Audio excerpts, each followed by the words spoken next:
Hello, YouTube. It's yourself.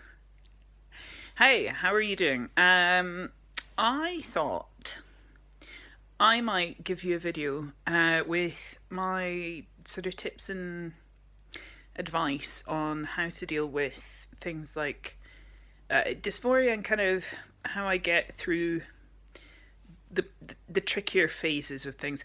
I'm going to trigger warning this now because there may be some mention of some kind of difficult things that yeah, I don't want to constantly be trigger warning throughout. So, trigger warning.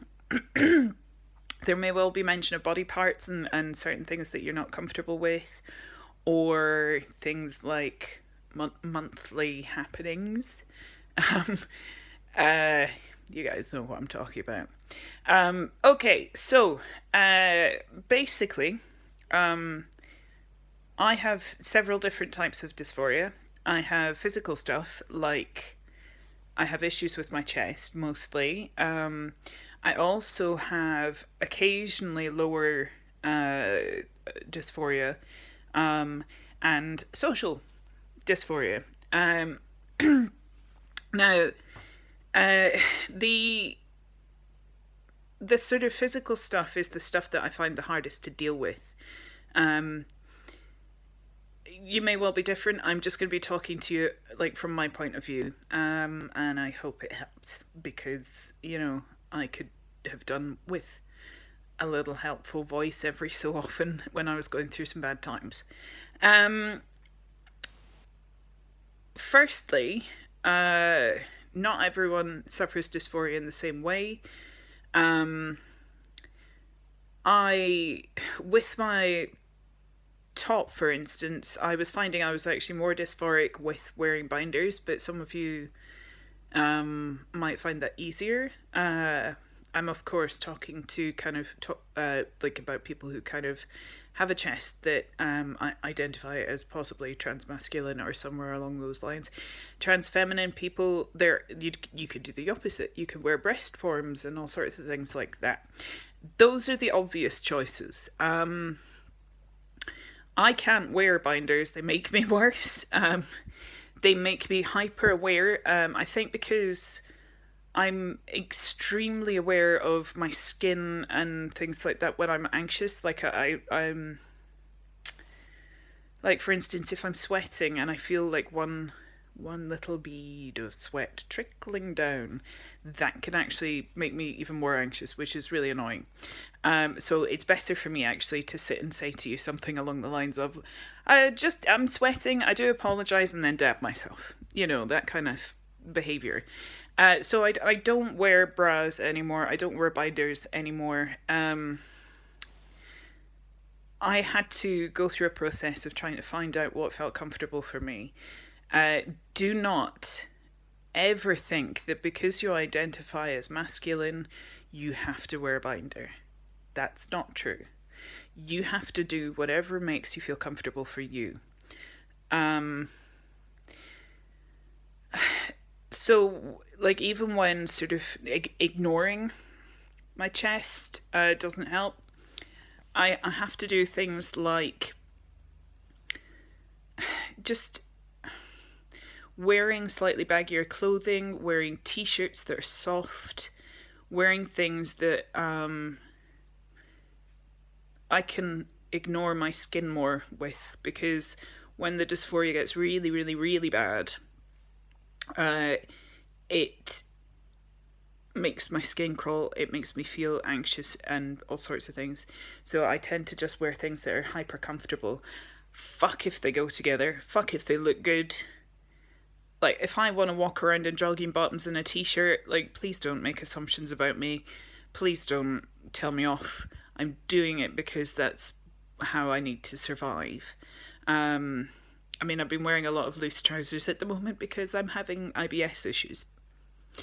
You know, um, so yeah, the baggier and loose kind of stuff for me tends to work. Um, I mean, I live in t-shirts anywhere anyway, but I have to, like, when it's really bad, I have to wear ones that are super light and soft. Like this one. This one's actually really, really thin and soft and nice and comforting. For lower stuff is a little trickier. Because, how to put that sort of mildly, when I get lower dysphoria, and for those of you who are not in the know, lower dysphoria basically is referring to genital dysphoria. I am usually in a really bad mindset anyway, because it usually happens when the dysphoria in my chest has gotten so bad that it kind of, my brain attacks down there for some reason. I'm not sure how normal that is, but that's the way that I am. Sorry. Sorry for the shaky camera work again. I still haven't got myself kind of set up for like other stuff, so apologies. But yeah, so for the lower stuff, once it's gotten to that stage, it's really hard for me to think properly. But when I do think properly, and when I am able to, I can pack. I also, again, it's a case of wearing loose clothing. I'm going to sound a bit repetitive for a while. I'm sorry about that. But yeah, like, I wear loose clothing. I pack. I kind of. I have a packer called the Mr. Limpy. I can't find it at the moment, otherwise I'd show it to you and probably sort of get into all sorts of trouble if I did show it to you anyway. But it's a Mr. Limpy, and it's a small one, but it's not that small for a small, and I think they maybe either sent me out the wrong size years ago, or just the Mr. Limpy small isn't that small. But it's sort of made out of, I think, silicone, and it kind of, when it warms up and sort of and things like that, it does actually feel like part of my body, which actually feels pretty good, and it can be a huge ego boost for me. And I also have spare parts underwear, which again I can't find, so you'll just have to go with my description here, because I'm doing this on a little bit of a whim. But I have one pair that's like a pair of boxers, and another pair that's like a jock strap.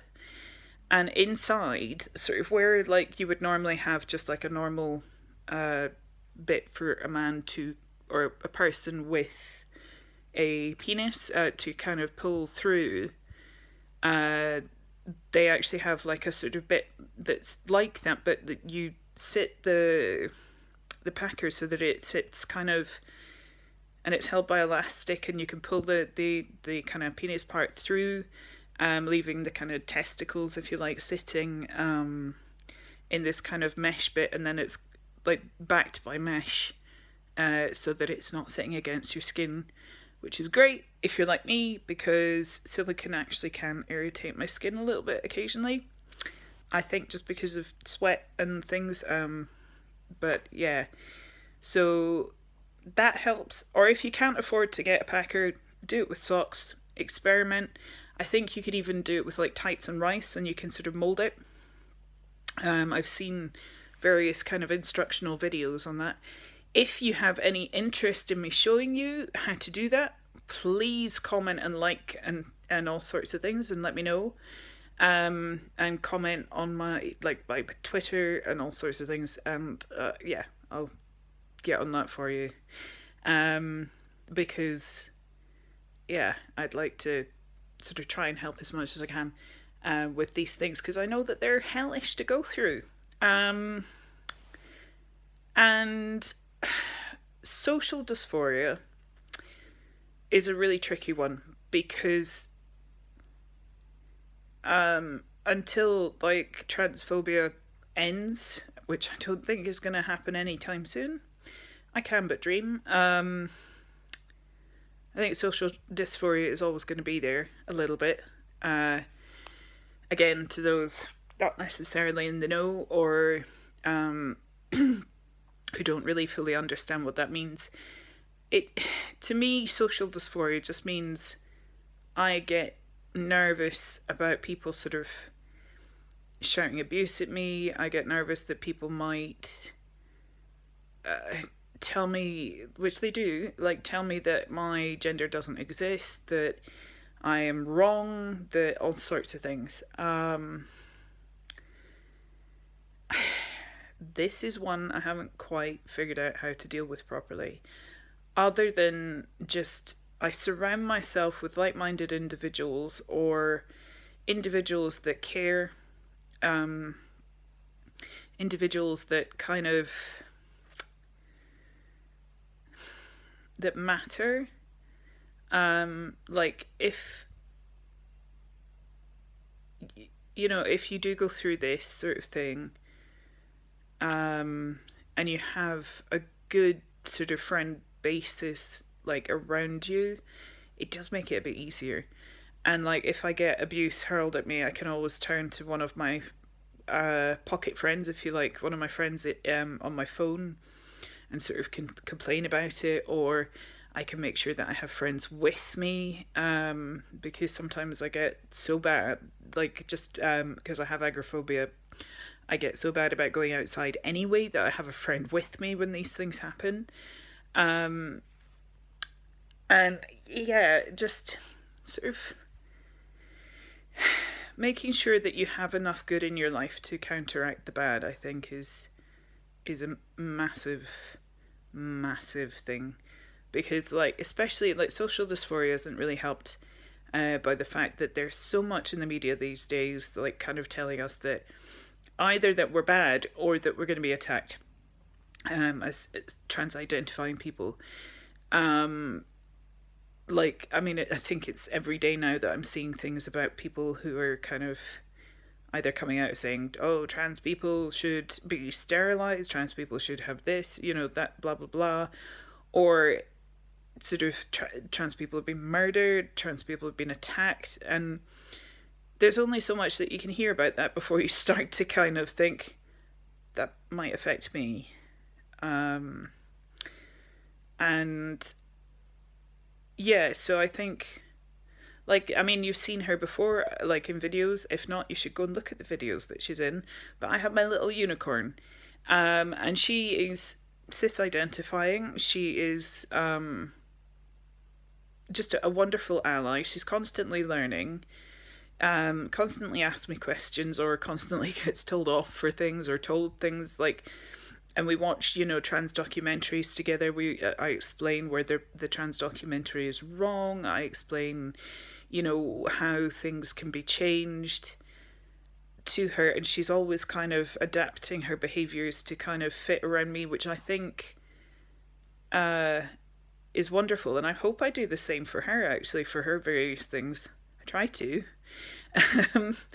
But, like, sort of always making sure that you've got something there that reminds you that not everybody is bad, and not everybody's going to attack you, and not everybody is horrific. And yeah, and I think just keeping it real is important. But yeah, that's all I can think of for right now. If you've any questions or ideas, put them in the comments down there. Please give me a like, share and subscribe and all of that jazz. Find me on my social medias. And yeah, just... Oh, and also, I have a Patreon that is like the Queer Runner on patreon.com. I will post a link down there. And yeah, I hope to see you there. As well as on here, and yeah, love you.